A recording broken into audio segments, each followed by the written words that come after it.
Mesdames et messieurs, bonjour encore dans ce nouveau numéro Droit et Sciences. La Constitution congolaise est l'œuvre des belligérants. La Constitution est l'œuvre des étrangers. Pour les uns, c'est vrai, pour les autres, c'est faux. Nous avons suivi et nous sommes en train de suivre une vidéo qui est devenue virale sur la toile, celle du professeur Mampuya Kanunga Tchabo, qui est un professeur que j'apprécie et dont j'avais beaucoup aimé le cours, parce qu'il est de ceux qui m'ont enseigné le droit. Pour lui, la Constitution, l'avant-projet a été rédigé par des Congolais, mais ils avaient tout simplement, après coup, associé certains experts, soit des pays étrangers, ce qui est normal parce qu'il était question de voir un peu comment leur pays avait résolu tel ou tel autre point sur lesquels ils devaient, n'est-ce pas, légiférer.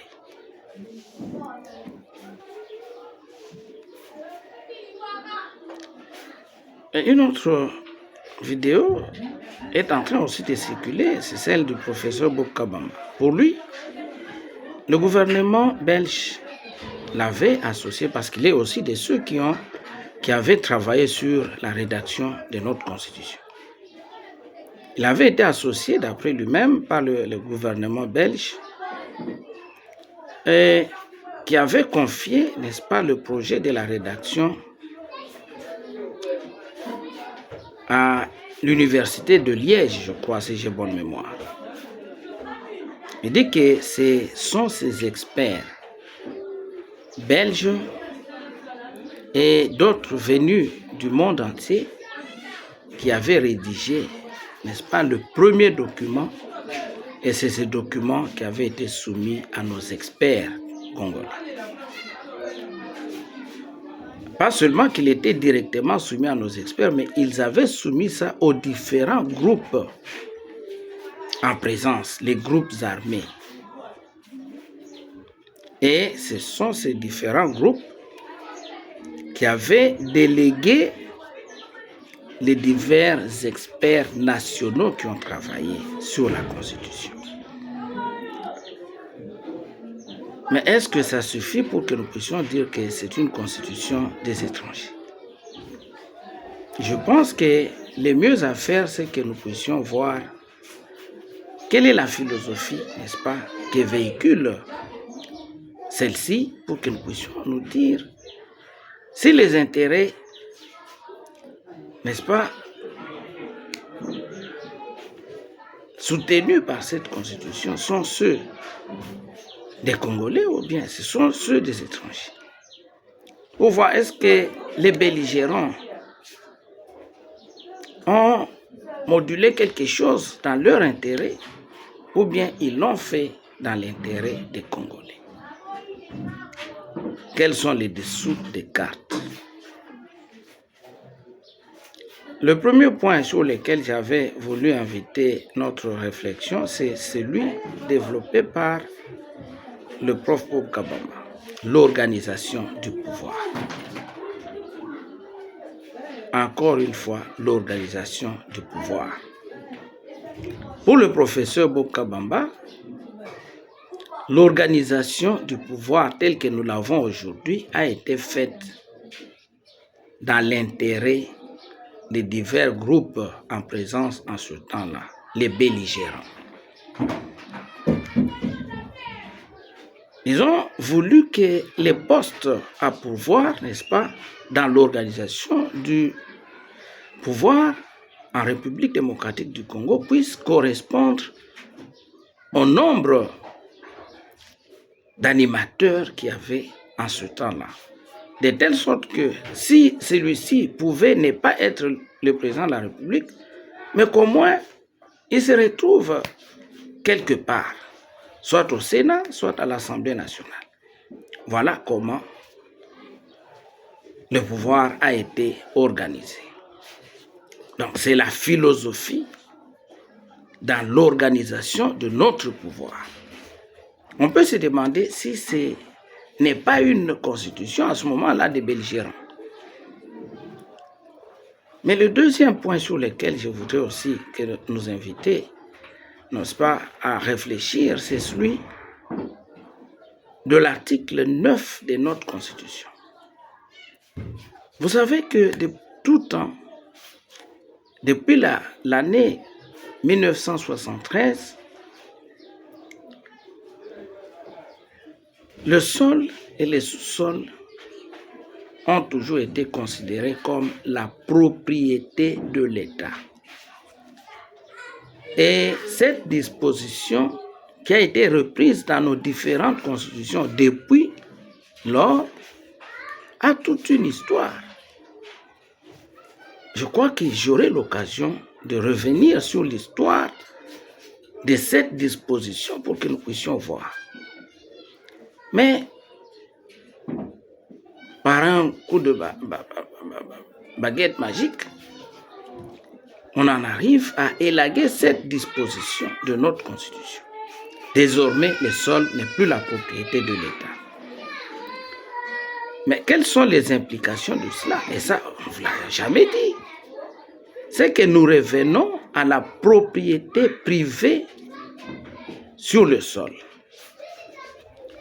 Nous revenons, n'est-ce pas, au fait que les chefs coutumiers à l'intérieur de notre pays peuvent vendre le sol avec la possibilité pour quelqu'un d'avoir de vastes étendues et d'immobiliser le sol. Si vous regardez dans l'histoire, n'est-ce pas, foncière de la République démocratique du Congo, vous allez voir que le président Mobutu a eu à faire dans les années, je crois, 66 et suivant, il a eu à faire une lutte acharnée contre ce qu'on appelait les compagnies à charte, contre les particuliers qui pouvaient acheter des vastes étendues du sol et les immobiliser. De telle sorte que l'État s'était retrouvé en difficulté pour, n'est-ce pas, concevoir une certaine politique de développement du pays. Donc voilà à quoi on nous ramène.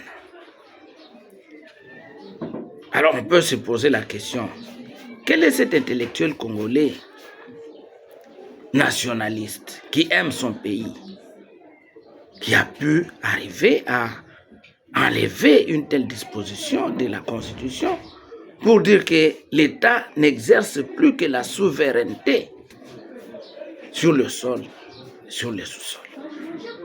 L'État n'est plus propriétaire du sol. On peut se demander les intérêts représentés,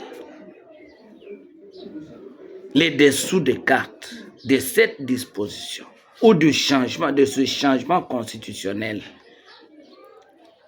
C'est dans l'intérêt des prédateurs ou bien de l'État congolais. J'avais voulu nous inviter tous à cette réflexion pour que nous puissions savoir si c'est une constitution des étrangers ou bien c'est une constitution pour le bien de la nation congolaise. Si c'est une constitution conçue pour régir des relations normales, ou bien c'est une constitution tout simplement conçue pour satisfaire les intérêts des belligérants dans l'époque. C'est alors que nous pourrons dire c'est une constitution des étrangers ou c'est une constitution des Congolais.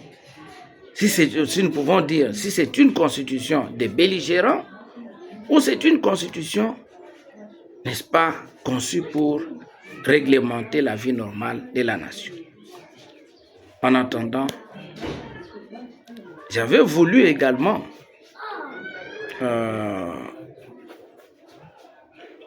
soulever un petit point. J'ai suivi, en rigolant, bien sûr, l'un des défenseurs acharnés aujourd'hui de cette constitution qui s'oppose, les partis en vol, qui s'opposent énergiquement, n'est-ce pas, à tout changement, même à toute révision constitutionnelle. Il dit qu'on ne peut pas toucher, il y a des dispositions intangibles. Mais quelle ne fut pas ma surprise lorsque j'ai entendu M. Deli Sesanga, qui est un confrère, bien sûr, dire qu'il entendait reprendre sa lutte pour la modification de la Constitution. Et sur quel point il dit, notamment, il y a des points qu'il a énumérés. Moi je suis très content d'avoir également, n'est-ce pas, apporté de l'eau à son moulin. Il a dit que lorsque le président de la République est élu, ça prend 6 à 9 mois avant qu'on mette sur pied un gouvernement. 6 à 9 mois. De telle sorte que, combiné sur 4 mandats de chef de l'État, on aura perdu tout un mandat. On aura perdu tout un mandat sans gouvernement. Réfléchissons-y et agissons pour le mieux. En attendant, au revoir et à très bientôt.